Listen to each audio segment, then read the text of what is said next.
warahmatullahi wabarakatuh. Alhamdulillahi rabbil alamin, wal aqibatu lil muttaqin, faqad fazal muttaqun. Asyhadu an la ilaha illallah wahdahu la syarikalah, wa asyhadu anna Muhammadan abduhu wa rasuluh. Allahumma sholli wa sallim ala asyrafil anbiya'i wal mursalin wa ala alihi wa ashabihi ajmain. Amma ba'du. Alhamdulillah, kita masih diberi oleh Allah kesempatan untuk menambah amal kebaikan. Kita masih diberi oleh Allah kesehatan, sehingga kita mampu beraktivitas pada hari ini.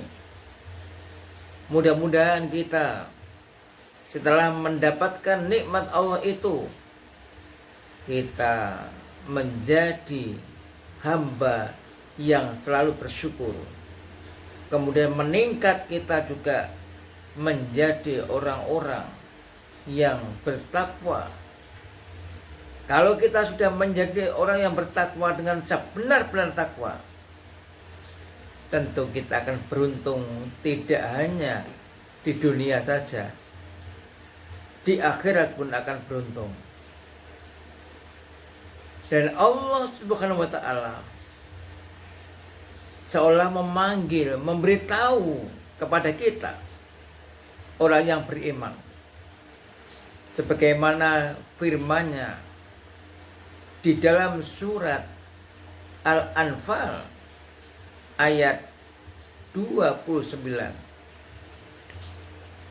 Ya ayyuhalladzina amanu in tattaqullaha yaj'al lakum furqanan wa yukaffir ankum sayyi'atikum wa yaghfir lakum wallahu dzul fadlil azim. Wahai orang-orang yang beriman, kita yang beriman ini diseru oleh Allah, berarti kita disayangi oleh Allah Subhanahu wa ta'ala. In tattaqu, jika kalian bertakwa, jika kalian takut, jika kalian rindu Allah, kepada Allah. Jadi jika kita ini bertakwa kepada Allah, ya ja'alakum furqana, niscaya Allah akan menjadikan kalian furqanan, pembeda, mampu membedakan mana yang salah dan mana yang benar, mana yang masuk akal, mana yang tidak, mana yang normal, mana yang tidak normal, mana yang harus dipilih dan mana yang tidak, mana yang halal dan mana yang haram. Itu kalau kita diberi oleh Allah Furqan, sehingga kita mampu menggunakan akal kita dengan sebenar-benarnya. Yang baik dikatakan baik, yang buruk dikatakan buruk.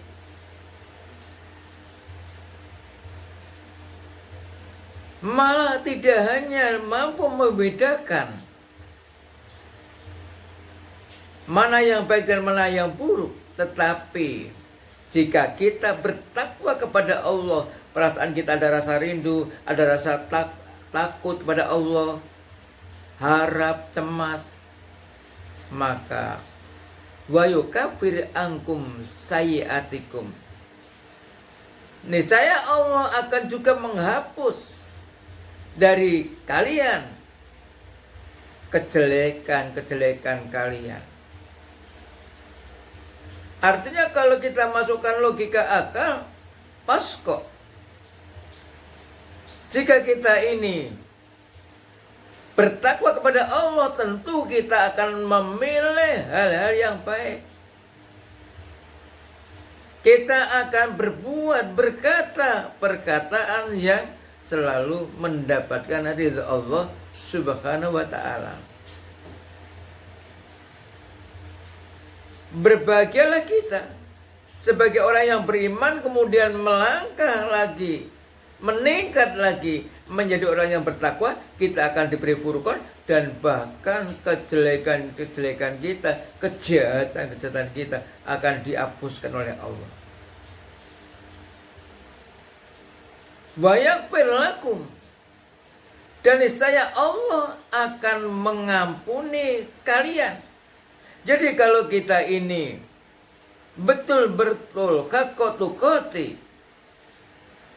benar-benar bertakwa kepada Allah, maka kita juga akan diampuni. Dosa yang pernah kita lakukan, maka akan diampuni oleh Allah Subhanahu wa ta'ala. Oleh karena itu, orang yang bertakwa itu dibimbing oleh Allah supaya cerdas. Katakan yang benar itu benar, yang salah itu salah. Jangan sampai yang salah itu dibela. Kalau membela yang salah berarti menolong yang jadi tolong. Itu keliru. Wa ta'awanu 'alal birri wat taqwa wa la ta'awanu 'alal ismi wal udwan. Ini dalam surat Al-Maidah ayat 2. Dan saling tolong menolonglah kalian di dalam kebaikan dan takwa. Kalau itu menjurus pada takwa, pada kebaikan, kita mau membantu. Tapi kalau tidak, jangan. Dosa. Wala ta'awanu 'alal ismi wal udwan, dan jangan saling menolong kalian dalam perbuatan dosa dan permusuhan. Jadi kalau kita ini membela orang-orang yang salah, berarti kita tolong menolong dalam perbuatan dosa. Karena itu kita bermohon pada Allah agar mampu kita menjadikan, memanfaatkan otak kita, dan alhamdulillah kita didasari dengan iman kita, kita dapat melakukan aktivitas di dunia ini dengan sebaik-baiknya. Kita masih banyak kekurangan, maka langkah yang paling tepat kita selalu mohon kepada Allah perlindungan dari hal-hal yang mendatangkan derita, dari hal-hal yang mendatangkan sengsara, dan berlindung dari kejahatan orang-orang yang tidak suka dengan kebenaran. Wallahu dzul fadlil azim, dan Allah itu mempunyai keutamaan yang besar. Karena itu kita mengarah kepada Allah, lari kepada Allah untuk mendapatkan sesuatu. Kepengen kita menjadi orang yang utama, kita mohon kepada Allah Subhanahu wa ta'ala. Ini artinya orang yang selalu mendekatkan diri kepada Allah, itulah orang yang nantinya menjadikan dirinya mulia. Inna akramakum indallahi atqakum. Sesungguhnya yang paling mulia di antara kalian menurut pandangan Allah adalah yang paling takwa. Karena itulah bertakwa ini akan menjadikan orang-orang itu mulia. Mudah-mudahan kita sebagai orang yang beriman dapat meningkatkan atau melakukan langkah-langkah menuju takwa, sehingga hidup kita diridhoi oleh Allah di dunia dan di akhirat. Demikian uraian singkat surat Al-Anfal ayat 29 yang dapat saya sampaikan. Assalamualaikum warahmatullahi wabarakatuh.